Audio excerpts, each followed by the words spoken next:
Assalamualaikum warahmatullahi wabarakatuh. Selamat sore, teman-teman. Hari ini kita ketemu lagi untuk berbincang-bincang dengan seorang politisi yang mungkin masih masuk kelas milenial. Beliau adalah Muhammad Iqbal Arifin, SS. Selamat sore, Pak Iqbal atau Bung Iqbal atau apa? Ya konsisten dengan milenialnya, dengan Bung Iqbal saja. Bung Iqbal. Bung Iqbal, di podcast saya ini kita selalu berbincang-bincang lebih banyak kepada pribadi, kemudian wawasan. Tapi selalu saya mau mulai, siapa itu Iqbal? Lahir 11 Mei tahun 74 di Makassar ya? Di Makassar. Di Makassar. Bisa cerita nggak masa kecil sampai sekarang? Iya. Sebelumnya selamat sore dengan Ju. Terima kasih banyak saya dipanggil di podcast ini. Suatu kebanggaan untuk saya. Kalau bicara masa kecil, banyak orang sih, dan saya juga merasakan kecil saya itu badung, bebal. Tapi badungnya itu hanya seputar masalah kegiatan-kegiatan biasa-biasa anak kecil. Iya. Misalnya pada saat saya kecil dulu kan ya namanya orang dulu itu mungkin yang tahu kalau kita kasihnya layang-layang, kemudian kita main kelereng. Saya tidak pernah main sesuai dengan aturan. Kalau misalnya saya menganggap diri saya mau kalah ini, biasanya saya atur sedemikian rupa supaya tidak ada yang menang. Katanya orang, kata kakak tante saya, ibu saya. Saya SD dulu di salah satu SD bilangan Botolempangan di Mangkura. Iya, kemudian setelah itu SMP saya itu 2 malah. Saya pernah sekolah di SMP Bulukumba. Iya, Bulukumba. Karena ikut orang tua? Enggak. Di zaman saya lah pada saat itu permulaan diberlakukan NEM, nilai Tenas Murni. Dulu kan orang keinginannya kita dari SD ini semua berlomba-lomba ke SMP 6. Saya nggak lulus pada saat itu oleh tante saya di Bulukumba yang kebetulan guru di salah satu SMP itu menarik saya ke Bulukumba. Katanya 3 bulan kau di Bulukumba bisa pindah ke situ. Jadi kan dulu aturannya tidak boleh SMP dalam kota pindah ke SMP dalam kota dari luar. Setelah saya 3 bulan di SMP Bulukumba, saya pindah di SMP 8. Jadi selesai SMP di SMP 8. Ya, kemudian dari SMP itu saya menyelesaikan SMA di SMA 3, Makassar. Setelah dari SMA, daftar di Unhas, alhamdulillah lolos di Unhas. Di Unhas saya menyelesaikan kuliah S1. Fakultas? Fakultas Sastra, jurusan Sastra Perancis. Sastra Perancis? Iya. Tamat sarjana? Sarjana. Terus bekerja? Ya, wira swasta. Wira swasta. Bisnisnya apa? Lalu bisnisnya? Saya ada 2 bisnis. Sebenarnya kalau bisnis, pure bisnis itu saya dulu fokus ke hasil bumi pada saat itu. Tapi saya juga banyak menggeluti kegiatan-kegiatan yang ada hubungannya dengan NGO. Iya. Saya sempat bergabung pada saat itu dengan satu NGO, tapi itu skala nasional, tapi sekarang udah bubar dia. Ekonomi Politik and Culture Information Bank. Jadi bank informasi, ekonomi, politik, dan budaya. Udah selama berapa lama itu? Saya 2 tahun di situ. Ya. Jadi jadi supervisor, kemudian jadi analisis. Kemudian ya masuk di partai politik. Orang tua masih ada? Dua-duanya sudah meninggal. Udah meninggal. Dulu orang tua bekerja di mana? Pegawai atau? Bapak saya itu perhubungan. Dia pindah di beberapa daerah. Sebelumnya dia itu kepala kantor pelabuhan di Malidi, Timur sekarang. Kepala Syah Bandar. Kepala Syah. Iya, kemudian setelah itu pindah di Mamuju jadi kepala Syah Bandar. Saya juga teringat karena dengan kita tadi bertanya tentang masa kecil. TK saya itu di Malili, di TK Inko.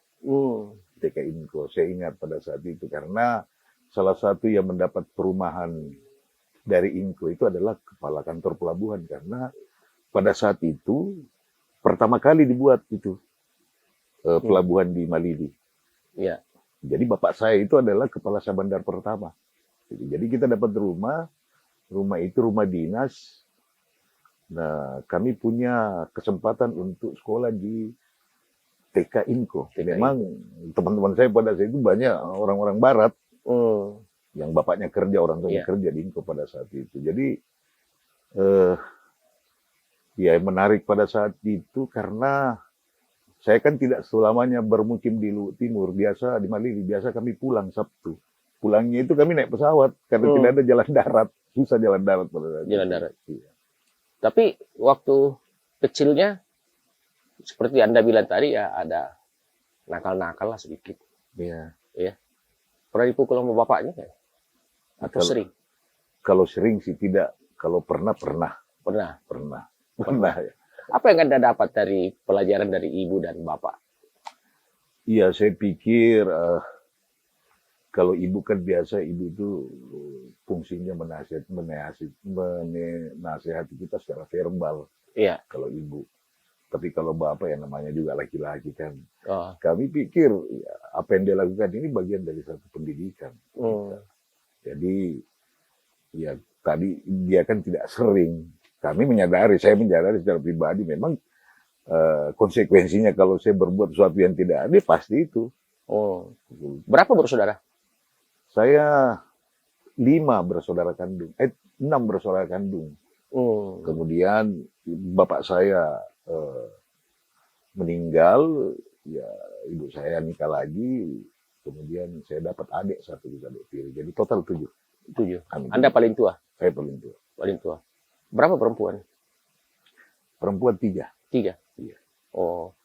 Oke Pak.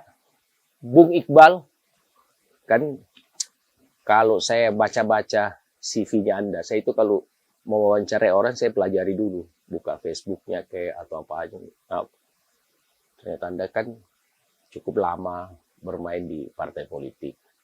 Ya mungkin ada kurang lebih 10 tahun kali ya. Di partai politik. Jadi pengurus. Menurut pandangan Anda sebetulnya, situasi sekarang politik menurut Anda bagaimana sih sebetulnya? Apakah memang on the track atau bagaimana menurut Anda? Ya, saya perbaiki dulu deh. Kalau di politik saya itu 30 tahunan. Jadi pengurus di partai saya itu 20 tahun lebih. Saya jadi pengurus di partai itu dari sejak 97. Kemudian jadi pengurus itu dari 98 sampai sekarang saya pengurus. Nah, bicara tentang politik dengan Cu, memang ini yang menarik. Karena biasanya situasi politik itu terdeteksi kalau ada pesta demokrasi yang kita akan laksanakan. Kayak ini kan dekat-dekat ada pilpres, ada pileg, setelah itu ada pilkada. Situasi politik memang sekarang kita mesti konsen karena ada 3 hal yang mesti kita hati-hati. 3 hal ini menjadi artikulasi yang tidak main-main untuk Republik ini. Pertama, itu menyangkut politik identitas. Kemudian kedua menyangkut hate speech. Ya, kemudian ketiga menyangkut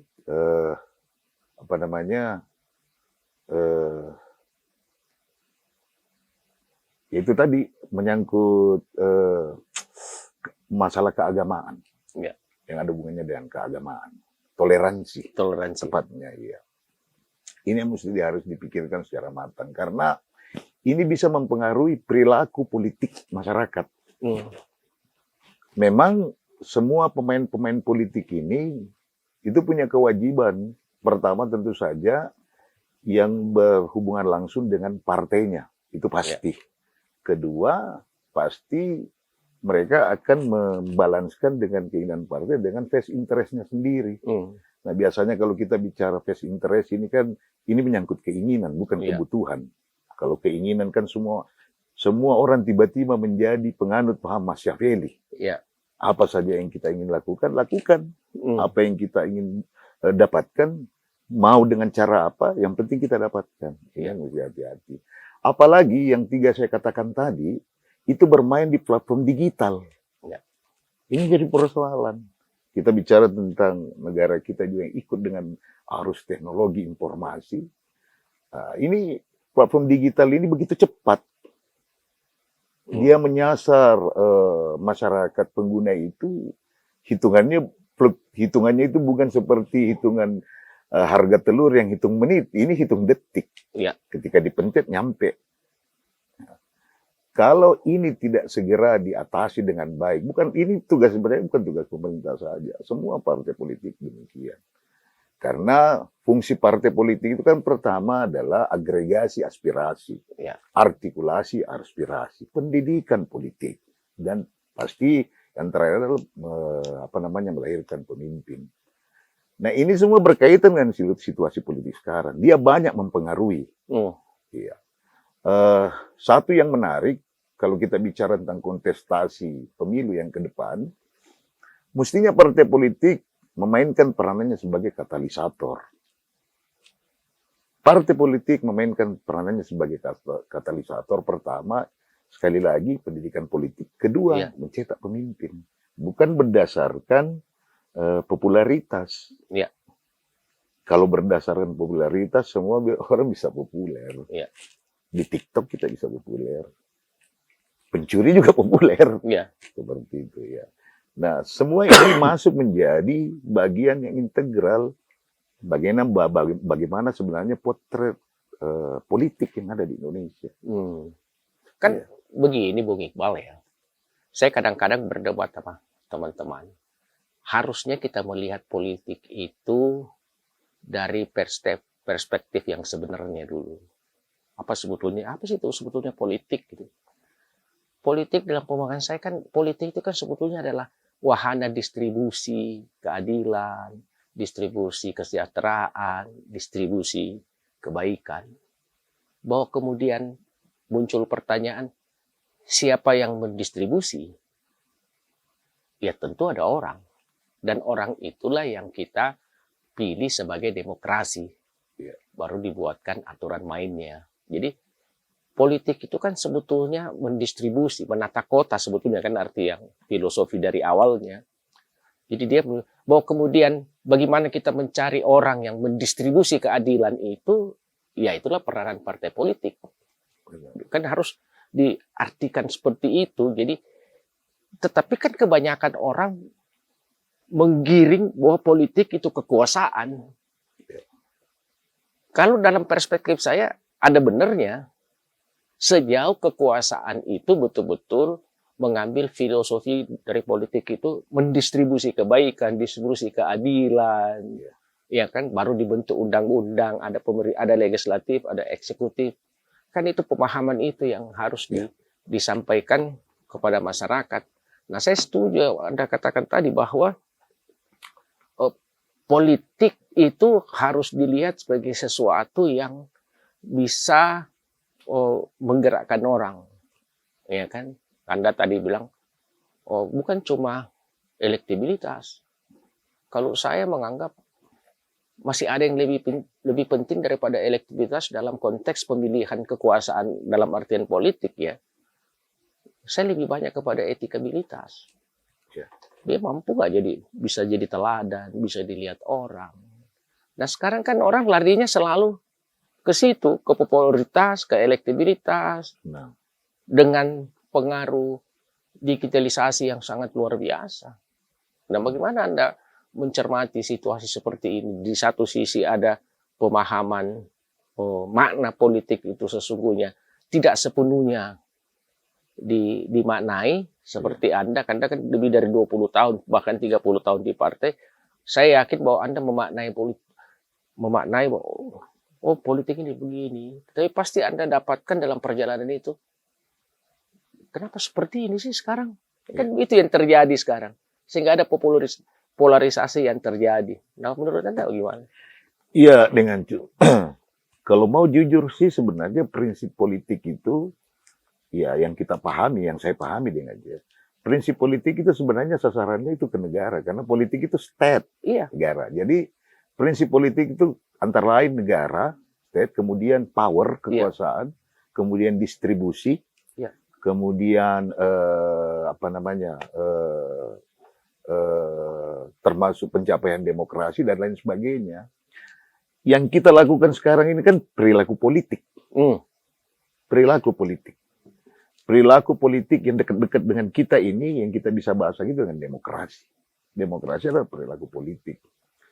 Apa yang dilakukan sekarang, itu adalah perilaku politik. Apa yang menjadi isu sekarang, itu adalah perilaku politik. Sebenarnya, sekali lagi kalau mau jujur, kita bicara tentang keputusan. Ini kan kalau kita bicara demokrasi kan ujung-ujungnya kan selalu kita bicara tentang keputusan. iya. Iya. Cuma memang banyak yang tidak pahami demokrasi kita itu sebenarnya kan demokrasi sebagai alat bukan tujuan. Ya. Kalau kemudian Kak Dengancut tadi menjelaskan bahwa ini kan bicara tentang distribusi, ya benar. Persoalannya sekarang sekali lagi, pembelajaran politik itu yang tidak begitu masif dilakukan pada masyarakat. Mestinya peran partai politik itu hampir sebagian besar itu dicurahkan pada bagaimana memberikan pendidikan politik. Tapi mesti juga digarisbawahi, peran ini bukan juga peran partai politik, peran pemerintah juga di semua tingkatannya. Iya. Kalau kita ambil contoh kita di Sulawesi Selatan, pemerintah provinsi harus mainkan itu. Kota Madia juga harus mainkan, kabupaten kota harus mainkan itu. Karena ini menyangkut produk. Apa yang dihasilkan oleh pemerintah di tingkatan itu adalah produk politik. Ya. Itu adalah produk politik. Pertanyaannya sekarang, apakah produk ini bisa punya akseptabilitas di masyarakat, keberterimaan? Ini begitu penting karena mesti diberikan penjelasan. Karena tidak sedikit, tidak banyak masyarakat yang melek politik. Ya. Tidak banyak masyarakat yang melek politik. Seolah-olah politik ini hanya bicara tentang kontestasi saja. Padahal bicara politik itu bicara prinsip. Bicara bahwa ketika ada sesuatu yang dihasilkan, sebenarnya itu untuk semua orang. Untuk kepentingan semua orang. Bukan untuk kepentingan kelompok atau golongan. Bukan. Itu untuk semua orang. Ini kayak yang selalu menjadi, menjadi dikotomi antara politik dan masyarakat, seperti itu. Yang kita tadi diskusikan bahwa bagaimana partai politik itu memberikan pemahaman kepada masyarakat, ya kan, bahwa politik itu adalah yang seperti saya katakan tadi. Pemilu ini adalah pemilu kita memilih pemimpin melalui proses politik yang bertujuan mensejahterakan kita. Iya. Ya kan? Kalau Anda bilang tadi, banyak masyarakat buta politik. Kalau menurut saya, ya iya. Tapi bagaimana dia melek, bagaimana dia tidak buta, itu kan fungsinya Anda, fungsinya pemerintah, fungsinya partai politik.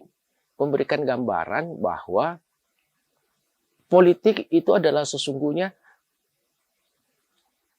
ujungnya mensejahterakan kita, mendistribusi keadilan yang ada pada masyarakat. Nah ini kan menurut saya yang belum tercapai. Menurut Anda bagaimana? Iya, dengan sebenarnya kalau mau jujur sekali lagi, persoalan ini kan juga bukan persoalan Republik ini mendunia. Ada regresi demokrasi. Regresi demokrasi, ada kemerosotan, orangnya decline, kemudian ada cacat, kemudian ada kemunduran, backsliding. Tapi ya pemahaman kita menyangkut itu kan sepotong-sepotong karena kita melihat dalam ruang yang tidak begitu luas. Informasi yang muncul ke kita kan sebagian besar itu didapatkan melalui platform digital itu, media digital itu. Nah, kalau kita bicara tadi tentang partai politik, memang benar. Partai politik itu sekali lagi harus memposisikan dirinya sebagai katalisator, milih pemimpin yang baik. itu kan dikuatkan dengan undang-undang kita, karena yang Iya. bisa mengajukan calon pemimpin itu adalah partai politik. Iya. Partai politik. Bahwa kemudian distribusinya ini tidak bisa kena ke semua masyarakat, nah memang seperti itu. Tidak mungkin semua bisa disenangkan. Makanya cara berpikirnya itu adalah cara berpikir kumulatif. Ya, bahwa tidak semua, tapi mungkin lebih dominan. Iya. Tidak sedikit, tapi mungkin lebih dominan. Tapi itu juga mesti dikawal oleh peran politik, partisipasi politik masyarakat di bawah. Itu mesti dikawal. Ya. Maksudnya pengawalannya ini, kalau ada ruang-ruang yang dijadikan sebagai celah untuk melakukan cacat demokrasi, misalnya korupsi dan lain sebagainya, kan itu bisa memberikan gambaran yang lengkap kepada pemerintah atau kepada partai politik bahwa ini sebenarnya tidak bagus, ini mesti ada perubahan, ini mesti dirubah, ini mesti ditata ulang kembali. Ya, kalau dalam pemerintahan tata kelolanya seperti apa, kemudian untuk pemerintahan bagaimana membuat membuat kebijakan yang bagus, yang walaupun tidak 100% kena, tapi minimal dia kuantitatif. Kita bicara kuantitatif. Kita bergeser sedikit ya. Melihat perkembangan di bangsa ini terhadap situasi politik. Dalam penelitian di lembaga saya melihat bahwa sekarang itu ada polarisasi antara kelompok lama dengan kelompok baru. Kelompok lama ini adalah orang-orang politik, legislator, eksekutif, ya kan. Di kelompok yang baru ini adalah orang-orang yang bermain lebih banyak seperti Anda bilang di media sosial. Kalau kita lihat perbandingan like and dislike-nya, kalau Anda lihat perkembangan di media sosial atau di platform digital, subscribe di luar politik ini jauh lebih tinggi daripada di politik. Ya. Mereka TikTok, mereka ini. Sehingga banyak orang mengambil kesimpulan, orang tidak melihat lagi politik. Lebih bagus kita di sini aja.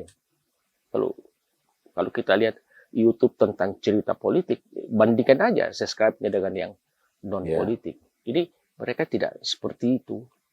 Karena apa? Mereka melihat peran partai politik dalam pengembangan kesejahteraannya mereka, masyarakat tidak kelihatan terlalu besar. Ya, selesai pemilu, DPR, entah apa yang dibikin DPR, pemerintah juga seperti itu, ya kan? Dan bahkan ada yang lebih parah lagi bahwa demokrasi sekarang itu yang kita dianggap sebagai produk kemarin reformasi, khususnya di pemerintahan, sudah tidak ada lagi, nyaris tidak ada meritokrasi. Ya. Tidak berdasarkan talenta, berdasarkan pada like and dislike. Ya. Dan ini kan kelihatan sekali. Ujungnya, masyarakat bilang, ih, kok begini? Hasilnya, partisipasi pemilu berkurang. Iya. Nah, Anda sebagai pengurus partai, bagaimana Anda menyelesaikan persoalan ini? Ya, tidak semua sih dengan partai politik terdampak dengan persoalan tadi. Karena di partai saya PDI Perjuangan, ya kita jauh-jauh hari mengatur sedemikian rupa supaya partai PDI Perjuangan ini mampu menjawab apa yang menjadi persoalan-persoalan zaman Republik. Bahwa faktanya, kalau kita bicara tentang platform digital, lebih banyak subscribe menyangkut tema-tema lain dibanding tema politik. Mungkin saja karena tema politik ini nggak nyampe informasinya. Informasi apa sih yang mau sampaikan ke masyarakat kecuali pertentangan, perdebatan dan lain sebagainya. Nggak ada yang nyampe. Apalagi kalau kita bicara yang menguasai teknologi informasi, apalagi platform digital ini lebih banyak milenial. Mereka mau itu yang lugas, yang nyata, yang realistis. Bukan main pada perdebatan-perdebatan yang dari tahun 03 ini terus ada. Saya beranggapan bahwa penyampaian informasi tentang itu juga harus ada inovasi. Perlu diselipkan ya gaya-gaya anak muda lah sekarang. Nah, menyangkut partai kami, kami sebenarnya berjalan itu tidak lepas dari ideologi. Ya. Kami tidak mau melepaskan ideologi di semua kerja-kerja kepartaian kami di PDI Perjuangan.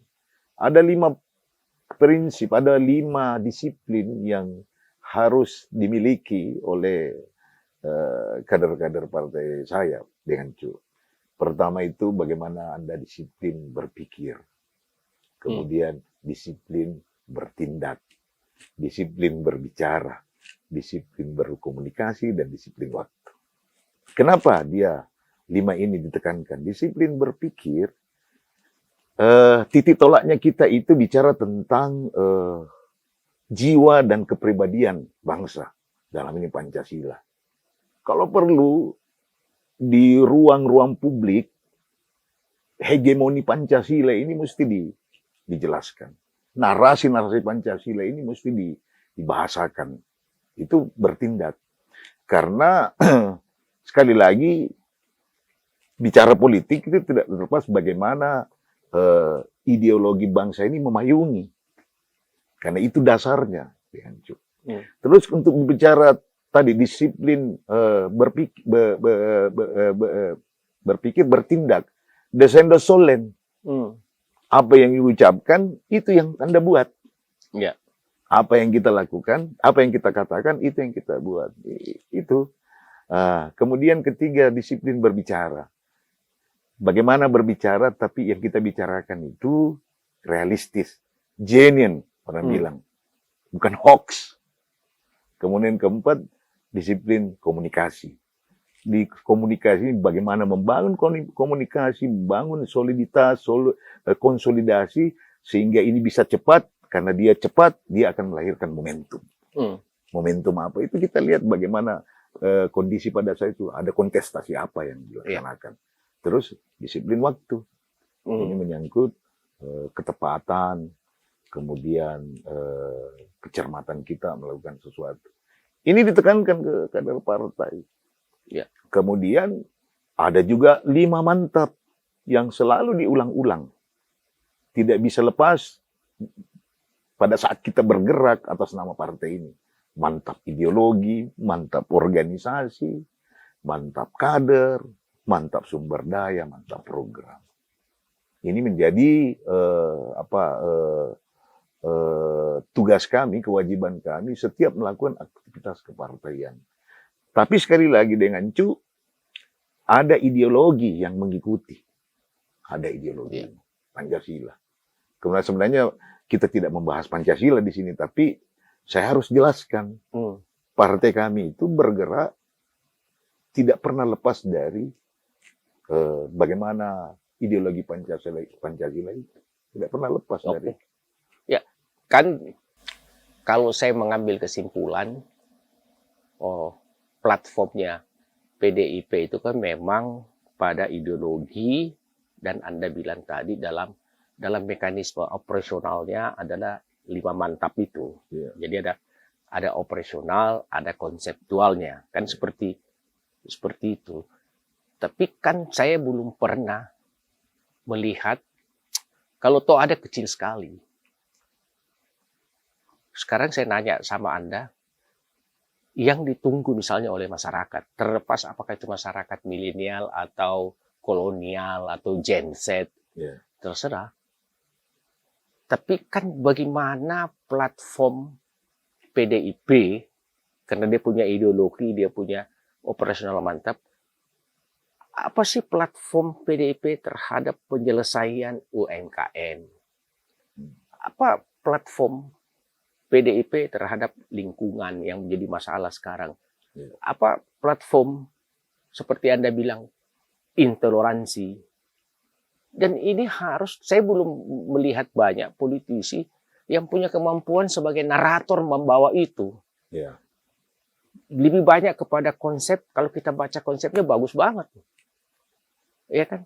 Sama dengan kadang-kadang kalau saya berdiskusi sama budayawan di Sulawesi Selatan, narasi orang Sulawesi Selatan budaya itu kan banyak sekali. Tentang sopan santun, tentang perjuangan, tentang macam-macam.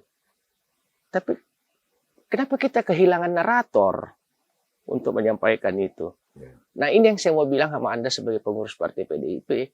Kalau Anda mengatakan tadi, ideologi kita Pancasila. Tapi bagi Pancasila itu kan harus dinarasikan kepada masyarakat. Kemanusiaan itu begitu, kerakyatan ini begini, persatuan Indonesia itu begini. Ya. Nah, supaya masyarakat bisa, oh PDIP punya konsep untuk menyelesaikan masalah gender. PDIP punya konsep untuk menyelesaikan UMKM. Ya. Karena masyarakatnya kan lihat di situ. Dia tidak boleh, bos, saya legislatif, bos. Nggak bisa banyak bergerak. Tapi Anda yang mengatur undang-undangnya sebagai legislasi. Ya. Di pemerintahan, kalau PDIP minta pemerintahan seperti itu. Jadi menurut saya, masih banyak yang harus diselesaikan oleh partai politik untuk memberikan pemahaman masyarakat. Jadi kalau misalnya sekarang orang bertengkar soal misalnya gender atau lingkungan, ya, bagaimana PDIP lihat itu? Gitu. Nah, menurut Anda bagaimana? Kompleks memang, dengan sangat kompleks. Saya belum pernah jadi legislatif dengan itu, belum pernah.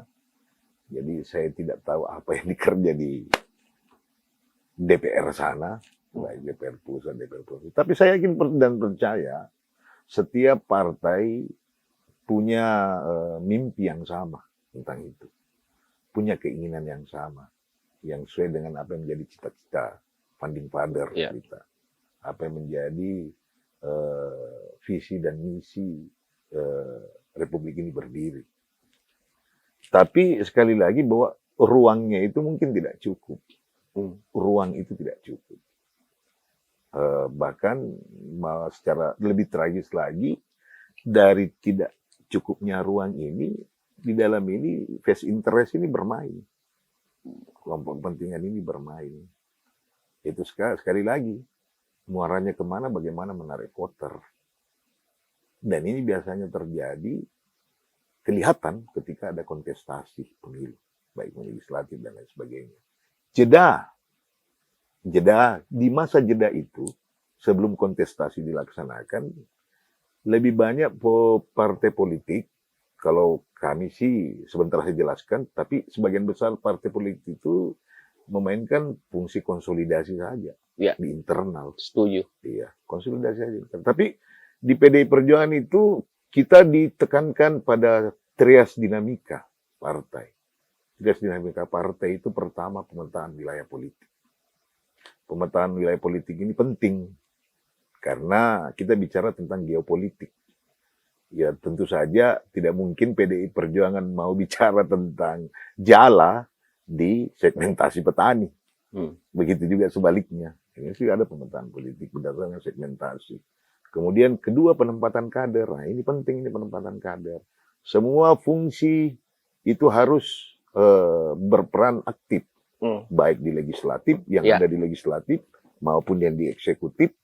Begitu juga yang ada di kepengurusan. Karena ini yang tiga pilar partai ini harus saling bahu-membahu. Kemudian terakhir itu membumikan kinerja partai. Membumikan inilah yang seperti dengan mungkin maksud tadi. Bahwa bagaimana PDI Perjuangan atau bagaimana partai politik harus memainkan itu supaya masyarakat merasakan semua. Apa yang menjadi platform politik semua partai politik. Mestinya seperti itu. Cuma itu tadi, permasalahannya di masa jeda itu, hampir sebagian besar partai politik itu memainkan peran konsolidasi saja di internalnya. Kalau di partai kami tidak. Dan itu ada evaluasinya. Itu terevaluasi dengan cukup. Iya. Terevaluasi. Kan misalnya kayak begini, Bung Iqbal ya. Saya tidak melihat ada partai misalnya, bagaimana menyelesaikan persoalan sampah di Makassar. Iya. Ya kan. Dengan sekian ribu kubik per hari, yang tempatnya di Antang itu menyebabkan orang semua keberatan, berbau-bau kalau malam. Ya kan. Saya tidak melihat satupun partai politik yang punya platform ke depan bahwa menyelesaikan itu pasti bisa, ya kan? Tapi mengedukasi masyarakat melalui partai PDIP masyarakat, partai PDIP Perjuangan memberikan satu konsep tentang lingkungan hidup bahwa ini begini, dan percayakan kepada PDIP pada pemilu 2024 kami akan menyelesaikan itu semua. Iya. Mestinya kan seperti itu, Iya, seperti itu. ya kan? Tetapi saya jadi ragu juga, jangan sampai nanti setelah pemilu asik konsolidasi lagi. Tapi saya tidak potong dengan Cuk. Kalau saya lihat itu jalan mereka, jalannya. Jalannya itu menyangkut tadi yang kita bicarakan kan menyangkut sampah. Saya sempat diundang jadi narasumber untuk apa namanya perda tentang persampahan. Iya. Artinya edukasi ke masyarakat tentang itu sudah jalan. Hmm. Nah, tinggal bagaimana peran pemerintah secara aktif, khususnya kota, kalau yang kita bicara tentang skop Makassar, melakukan upaya-upaya bagaimana mengatur ini tentang sampah, baik dari masyarakatnya langsung ke TPA-nya, kemudian di TPA-nya. Dan saya dengar dari bukan hanya periode ini saja, dari periode sebelumnya bahkan dunia lagi, wali kota kita itu memang sudah konsen terhadap sampah. Iya. Yang terpenting saya lihat sekarang nawaitu pemerintah kota bagaimana sampah ini tidak hanya sekedar sampah saja, tapi dia punya nilai apa namanya, nilai value. Iya. Nilai value. Jadi sampah ini dikelola dengan baik, tapi dia bisa menghasilkan sesuatu, apa dia menjadi sumber energi atau dan lain sebagainya. Itu sebenarnya yang penting. Tapi kalau kita bicara bau, apa boleh buat, namanya sampah juga pasti bau. Cuma memang bijaksananya mesti diatur dengan baik ke depan, menyangkut letak TPA-nya sendiri itu tidak dekat dengan pemukiman. Tapi itu pasti menjadi konsen pemerintah ke depan, pemerintah kota. Oke. Sekarang kita beralih ke konsep yang lain. Dari survei di lembaga saya itu mendapatkan bahwa 58% lebih pemilih akan datang itu milenial. Ya. Lebih dari 58%. Ya kan. Nah, kalau kita lihat milenial yang seperti katakan tadi, ada polarisasi, bukan mereka tidak paham politik, tapi mereka nyaris tidak concern kepada situasi politik yang dia lihat. Ya. Sehingga kalau kita lihat di platform digital sekarang, ya kan, luar biasa mereka berbuat, mulai dari musik, marketplace yang dia lakukan itu lebih menguntungkan sekarang. Kita di Indonesia ini sudah cukup besar kalau kita lihat Jepang, Korea, Cina, Singapura. Transaksi online-nya itu sudah 200% di atas PDB-nya. Iya. Kita masih kira-kira 70%. Jadi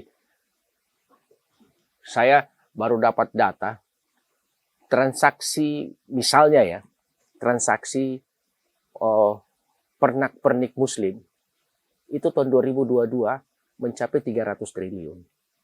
Ya. Orang bilang, masa dari mana dapatnya? Ya orang Indonesia itu kan 250 juta penduduk. Kalau 100 juta aja orang Islam, belanja pakaian muslimnya saja 1 juta, itu kan 100 triliun. Iya. Seperti itu. Tetapi kan perkembangan cara berpikirnya milenial ini pada konten dia lihat politik juga seperti ini tidak gampang untuk kita partai politik menarik. Tidak gampang. Bahwa kamu kalau di sini lebih bagus loh. Sementara dia seperti itu. Lain, bikin TikTok, bikin ini semua. Dan itu luar biasa kemajuannya. Nah, apa konsep PDIP dalam melihat situasi seperti ini? Ya, kalau milenial yang kita maksud ini kan dengan apalagi sebagai pemilih tambahan. Sekarang kan juga kita ini didera dengan bonus demografi. Ya. Bonus demografi ada pertambahan yang cukup melonjak. Untung kita tidak seperti Jepang, tidak seperti Swedia dan lain sebagainya. Justru populasinya itu, bahkan Singapura sendiri populasinya itu stagnan. Kita populasi kita bagus. Tinggal memang kalau kita bicara milenial, sejatinya, dan itu juga dipakai oleh partai kami, tidak melihat itu milenial sebagai satu segmentasi untuk produk politik. Mestinya sejatinya dengan itu. Karena gini, populasi Indonesia itu adalah sekarang keempat terbesar di dunia. Ya. Sekarang dengan populasi ini, tentu saja yang banyak muncul adalah kaum-kaum muda. Ini menjadi concern kita sebenarnya, kaum muda, yang milenial ini. Iya. Jangan melulu dibawa kepada persoalan politik. Kita bicara tentang teknologi.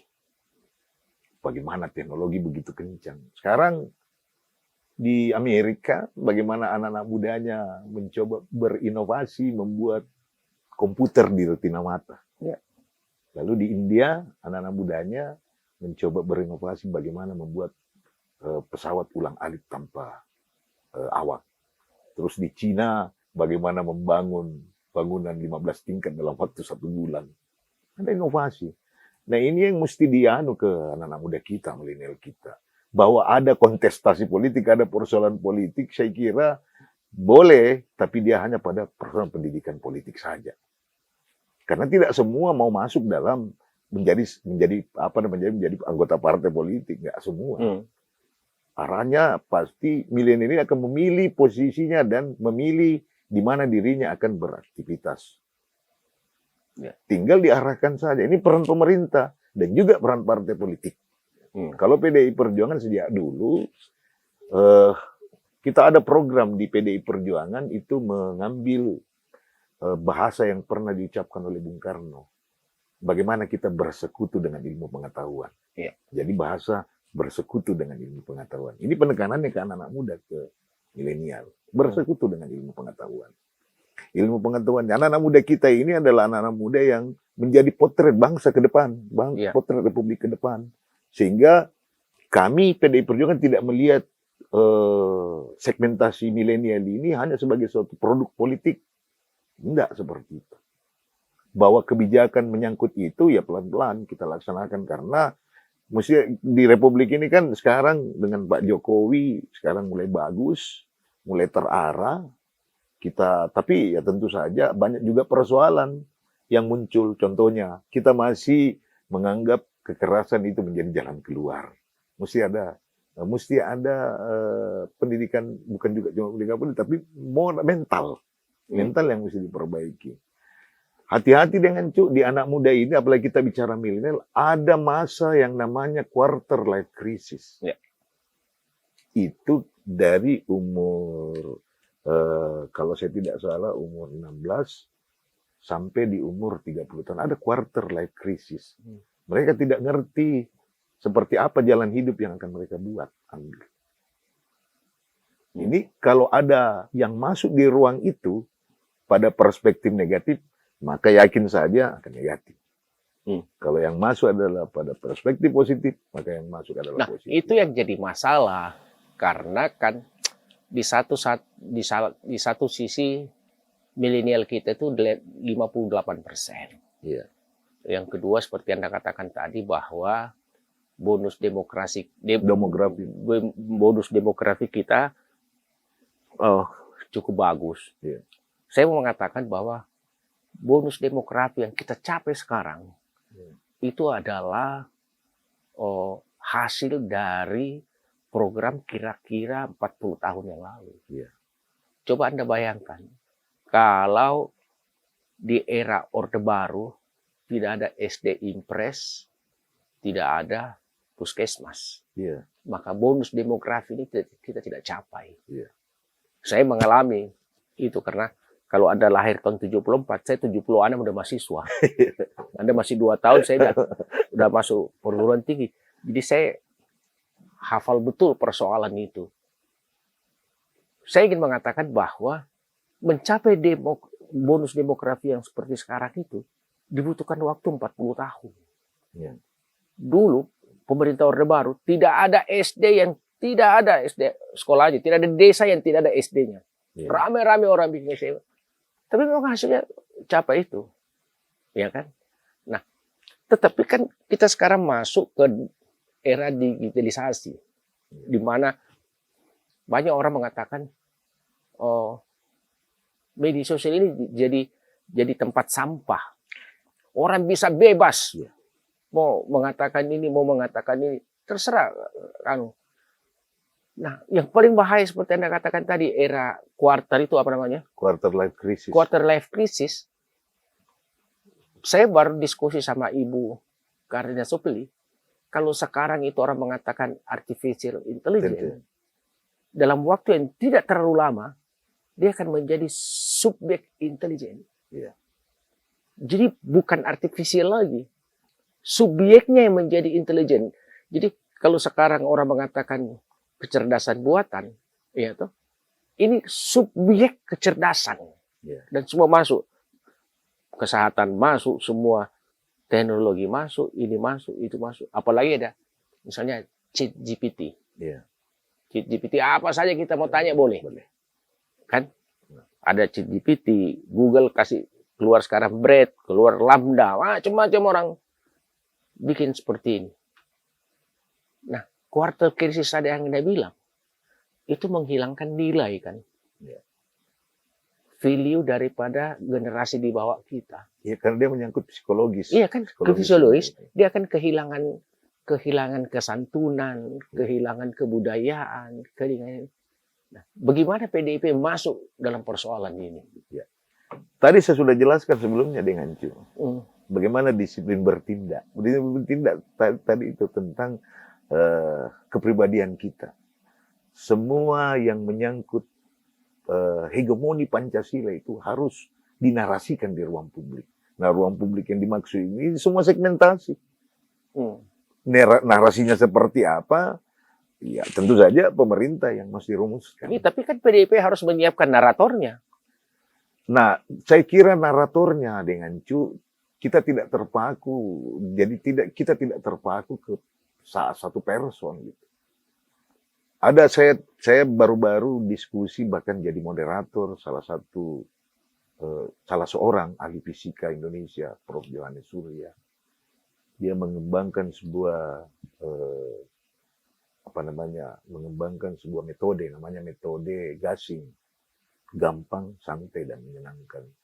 Jadi pengajaran atau pendidikan itu tidak dilakukan lagi secara tradisional ketika pada dengan posisi berhadap-hadapan. Jadi ada konsep bermain. Nah, narator itu, kita tidak akan kesulitan menyangkut narator kalau kita melakukannya secara inovatif. Tidak dengan pola seperti dosen menjelaskan ke orang, atau kita mendominasi bahwa kita lebih tahu menyangkut itu. Itu susah itu dengan Cu. Ya. Susah itu, agak susah. Nah, itu tadi ada inovasi yang dibuat oleh pemerintah. Kita di partai kita ada inovasi menyangkut itu. Ada. Ketika ada konsolidasi dibuat, polanya itu dibuat serileks mungkin. Ya. Tanpa mengurangi keformalan dari apa yang kita bicarakan. Serileks mungkin. Yang penting pesannya sampai, apa yang kita inginkan itu sampai. Nah, bicara tentang teknologi, memang dengan itu agak susah. Kalau teknologi tidak diaplikasikan secara bijaksana, susah memang. Artificial intelligence itu sebuah hal yang fenomenal, bahkan mental. Semua negara mencoba untuk memainkan peran itu, mempelajari tentang itu. Karena dasar dari negara menjadi indikator negara itu berhasil dalam teknologi kalau dia bisa menciptakan itu. Nah, itu pasti ada hubungannya dengan inovasi. Nah, tinggal sekarang bagaimana teknologi ini diperlakukan secara bijaksana. Teknologi ini mesti dikembangkan. Teknologi ini mesti ada inovasi. Teknologi ini bukan hanya seputar sebagai media informasi saja. Kalau dia hanya sebagai media informasi saja, apa yang kita bilang tadi bahwa lebih banyak subscribe-nya konten yang lain daripada konten politik, itu akan terjadi. Bayangkan aja dengan kalau ujaran kebencian itu masuk dalam platform digital, bagaimana menariknya kembali. Nah, itu juga mesti ada peran yang aktif oleh pemerintah, khususnya untuk regulasi. Regulasinya menyangkut itu, ujaran kebencian, hate speech, dan lain sebagainya, tanpa menghalangi apa yang menjadi kemerdekaan untuk berbicara dan berpendapat. Karena kan hate speech itu kayak begini. Sekarang kan kalau kita lihat ya, seperti Anda katakan tadi, kan yang paling banyak berbicara politik di platform digital kan orang-orang partai semua. Yang kadang-kadang saya nggak mengerti gitu bahwa politik sekarang jadi carut marut, ada kadrung, ada cebong, kan macam-macam yang terjadi, seolah-olah tidak ada kesantunan seperti itu. Sehingga ada teman saya dia mengatakan begini, Pak Ancu, saya juga aneh lihat bangsa kita, kenapa kita menolak kekerasan, tetapi kenapa keakraban kita berwarga negara tidak ada? Iya. Ini kan yang hilang di zaman sekarang. Iya. Kalau kita lihat di grup, saya sekarang kalau buka WhatsApp tidak lebih dari 1 jam. Iya. Walaupun grup WhatsApp saya banyak, saya hapus semua. Karena menurut saya, ya orang-orang itu juga yang kita anggap dia punya pendidikan bagus, dia punya pemahaman politik bagus, iya kan? Tapi kalau kita lihat perdebatan di media sosial, Masya Allah. Mungkin cari panggung mungkin. Bisa aja cari panggung, tapi kan itu yang saya bilang tadi, sehingga milenial melihat, tidak ada nilainya ke situ kita. Tidak ada value yang kita dapat dari situ. Nilai-nilai budaya tidak ada. Yang penting kita di sini aja. Dan khawatiran saya, di pemilu 2024, untuk legislator ya, untuk legislasi atau untuk parlemen, saya masih ragu kira-kira partisipasi pemilu turun. Bisa terjadi seperti itu. Jadi memang begini dengan Cu. Dibutuhkan sekarang ini adalah kesadaran kolektif. Kesadaran kolektif. Bukan hanya memori kolektif kita tentang bagaimana founding father menginginkan bangsa ini bisa langgeng ke depan dengan visi dan misi yang tertuang dalam ideologi dan undang-undang dan lain sebagainya. Tapi masyarakat sendiri, baik masyarakat yang bukan partisan atau masyarakat yang masyarakat politik, itu harus punya kesadaran kolektif. Bahasa yang kita tuturkan atau tulis, narasikan dalam ruang publik itu bukan main-main. Karena bisa mempengaruhi. Orang tidak pusing bahwa berita ini dari mana, apa hasbabul nuzulnya. Yang penting kalau itu muncul, berita itu muncul, mereka tidak mau tahu. Ini sebenarnya masalah apa. Apa yang dia baca, itu yang dia yakini, itu yang dia percayai. Ini yang bahaya dengan itu. Jadi sekali lagi memang semua harus berperan. Ya, setuju. Berperan, semua harus berperan. Seperti kita sekarang dengan podcast ini juga harus berperan. Menyiarkan tentang itu. Bahwa ada persoalan yang lebih penting dari agenda-agenda politik. Persoalan yang lebih penting ini merupakan potret Republik ke depan. Seperti apa. Apalagi tadi di awal, tadi saya bilang ada 3 hal ini yang mesti jadi garis bawahi. Pertama tentang politik identitas, kedua hate speech, kemudian masalah keagamaan, toleransi. Itu. Tapi kan publik mau politik identitas, terjadi juga polarisasi di situ. Pemikiran orang tentang politik identitas, hate speech juga banyak, ya kan? Kemudian intoleransi juga banyak. Ini kan sebetulnya dia tidak muncul ketika tidak banyak percakapan di dalam media sosial. Sehingga kalau kita mau berdebat soal politik identitas, soal hate speech, rasa-rasanya susah sekali karena sudah terlalu banyak orang. Susah memang karena ruang udara itu terbuka lebar. Iya. Ruang udara ini tidak ada yang bisa menahan. Tidak ada standar untuk udah kita stop dulu deh. Kita bicara ini aja. Itu yang jadi masalah sekarang menurut saya. Dan inilah peran partai politik. Ya kan? Kadang-kadang kan orang jadi bias. Kalau Anda bicara politik identitas, intoleransi, hate speech, apa pilihan-pilihan orang untuk memberi jawaban tidak pernah ketemu. Karena 5 dari sini, 7 dari sini, 10 dari sini. Itu. Rupanya memang pemerintah kan sudah mengeluarkan regulasi tentang itu. Misalnya undang-undang IT. Itu juga tidak berpengaruh banyak. Tidak. Karena orang tetap berani. Tinggal memang, ya gampang-gampang mudah sih. Cuma kan yang kita mau cari tahu ini mesti dimulai dari mana ini? Itu mesti dimulai dari mana? Kalau kemudian triggernya biasa yang seperti ini adalah kontestasi pemilu, mulai dari sini. Mestinya Kalau mulai dari triggernya. situ. Mestinya Karena dari biasanya di jeda itu setelah pemilu pasca pemilu ada jeda sampai 5 tahun, ya itu flat biasa. Flat itu tidak ada tarik menarik di dalam, tidak baik kepentingan maupun komunikasi. Nah, yang saya maksud tadi ada lagi satu, miskomunikasi, ini yang penting. Miskomunikasi juga itu masuk dalam ruang-ruang digital. Oh iya. Masuk dalam ruang Setuju. digital, miskomunikasi itu. Oke Pak Iqbal. Iya. Terakhir kita masuk ke sesi terakhir. Iya. Anda sebagai caleg nih, calon legislator. Iya. Udah berapa kali jadi caleg? Tidak terhitung kan? Udah terhitung caleg. Nggak pernah jadi. Iya. Hampir jadi. Bahasanya nggak kepilih. Oh tidak Nggak kepilih. kepilih, ya. Kan saya selalu berdebat sama teman-teman yang ikut kontestasi ya, apakah pilgub, pilkada dan pilcaleg. Selalu alasannya uang. Iya. Tetapi di lembaga saya itu kan kita udah hampir 20 tahun bekerja sebagai konsultan politik. Saya belum pernah mendapatkan money politik itu lebih dari 30%. Iya. Artinya 100 orang kita kasih duit, paling banyak 30 milik kita. Belum pernah saya dapat lebih dari 30%. Artinya apa? Akhirnya saya mengambil kesimpulan, masyarakat itu toh juga punya pilihan nurani. Iya.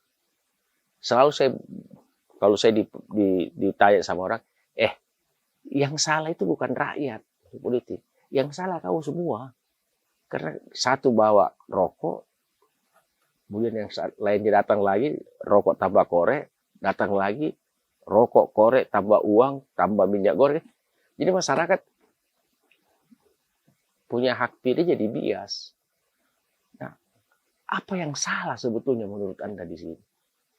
Ya, sebenarnya banyak yang salah. Tadi kan saya sudah bilang, kalau kontestasi pemilu ini bisa kita jadikan titik awal, bagaimana kekhawatiran tadi, kegalauan kita tadi menyangkut demokrasi, menyangkut yang lain-lain, menyangkut masyarakat dan sebagainya, ini titik awalnya. Caleg dalam hal ini harus mengubah lagi pola, tidak lagi memakai pola-pola tradisional. Bagaimana menarik voter dengan instan, kan begitu modelnya. Bagaimana menarik voter dengan instan, seolah-olah kita paham apa yang mereka inginkan, itu semua melulu duit. Semua melulu apa, bukan itu saja. Karena itulah, dia menjadi kultur, dia menjadi budaya. Ya. Sehingga setiap ada pemilu, dan menariknya dua kutub ini saling curiga. Kelihatannya, calegnya curiga ke voternya bahwa, ini membodoh-bodohi saya ini. Tapi kan tidak mungkin dia bilang, kok bodoh-bodohi saya. Begitu juga masyarakatnya, voternya, mencurigai calegnya, ini janji-janji ini. Karena seperti ada yang seperti sebelumnya. Nah, ini yang saya maksud dengan itu. Kalau saya pribadi, ya saya upayakan semaksimal mungkin bagaimana membuat hal yang baru dalam proses kampanye saya ke depan. Penekanannya itu lebih pada bagaimana kita bersimbiosis mutualisme, tapi bukan personal. Kita bicara tentang kedaerahan.